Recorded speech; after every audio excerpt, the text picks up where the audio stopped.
देशामध्ये जनतेमधून एक संतापाची लाट याची निर्माण झालेली आहे. जी चिमुकले ती सोलापूरची नात आहे. आपण सगळे तिला न्याय मिळावा ह्या हेतूने सर्व रस्त्यावर आपण उतरलेला आहे. त्याच्यावर 3 गुन्हे होते. 3 गुन्हे असताना हा जी विकृती बघा, त्या चिमुकल्याला काय बोलता येत नव्हतं, सांगता येत नव्हतं. अशा चिमुकल्याला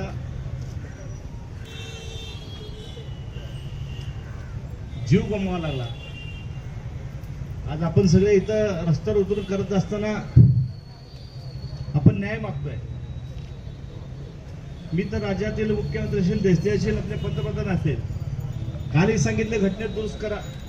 आज देखील आपल्या सगळ्याच्या वतीनं हे सर्वसामान्यचं नेतृत्व, सर्वसामान्य लोक या ठिकाणी सर्व पक्षाचे जोडे भालटून सोलापूरच्या या नातीला न्याय मिळावा, शक्ती कायद्याखाली ह्याची नोंद झाली पाहिजे. 15 दिवसात त्याचा निकाल झाला पाहिजे. अनेक लोकांचा या ठिकाणी माता तिला रस्त्यावर आणून गोळ्या घातल्या पाहिजे. अशा प्रवृत्ती लोकांना शक्ती कायद्यानुसार उद्या दिवले तर आम्ही तुमच्या बरोबर आहे, भर रस्त्यात आणून मारलं पाहिजे ही सगळ्यांची भावना आहे. पण ज्या पद्धतीनं गुन्हा नोंद झालाय त्याला शक्ती कायदा लावला पाहिजे. शक्ती कायदा त्या अन्वये जर गुन्हा नोंद झाला तर 15 दिवसाच्या निकाल लागेल. समजून घ्या मी काय म्हणतो ते. कायद्यामध्ये देखील कलम लावत असताना कोणचा कलम लावला हे फार महत्वाचं आहे. नाहीतर मग मोकाट अशा जनावर बाहेर येणार आणि किती मुलींचा या ठिकाणी बळी जाणार. आज आपल्या मुली कुठेही सेफ नाहीत.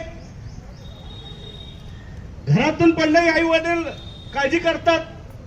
अनेक आपण वृत्तपत्र बघतो की मुलीच्या तोंडावर अशीर मारलं जात आहे, कॉलेज समोर मुलीवर कोयत्याने वार केला जातोय. ही जर सगळं थांबत असेल तर कायदा कडक झाला पाहिजे. पुन्हा असा कायदा करत असताना 100 वेळा विचार केला पाहिजे. कायदा म्हणून बदलण्याची गरज आहे. लोक का घाबरी नाहीत? लोकांनी ही प्रवृत्ती केली नाही पाहिजे. छत्रपती शिवाजी महाराजच्या काळामध्ये लगेच त्याचे हातपाय कट केले पाहिजे, तोडलं पाहिजे, असं त्यावर शासन होतं. आता शासन जे आहे ना, जे कोर्ट आहे, तारीख, त्यामुळे लोकांना आता विश्वास राहिला नाही. त्यामुळे लोक म्हणतात की आता गोळ्याच घाला. आणि लोकांची मानसिकता बरोबर आहे.